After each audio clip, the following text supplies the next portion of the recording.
Suportahan ang mga bagong Muslim, bakit mahalaga at ano ang dapat pagtuunan ng pansin pagkatapos ng syahada. Kapag ang isang tao ay nagsabi ng syahada, magbabago ang kanilang buhay magpakailanman. Ngunit habang ito ay isang sandali ng napakabigat na pagpapala, maraming bagong Muslim ang nakakaramdam ng kalungkutan, tinanggihan ng pamilya, nalilito, at hindi alam kung saan tutungo. Hindi nila kailangan ng presyon. Kailangan nila ng pasensya, pagmamahal, at gabay. Ang ating tungkulin ay tulungan silang magbuo ng koneksyon kay Allah, nagsisimula sa mga batayang kaalaman, pag-unawa sa tawhid, pag-aaral ng mga simpleng duwas, paano magwudu, at unti-unting pagpapakilala sa pagdarasal.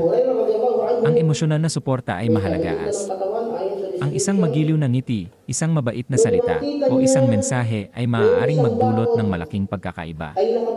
Hayaan silang magbago ayon sa kanilang kakayahan. Ang Islam ay isang paglalakbay, hindi isang karera.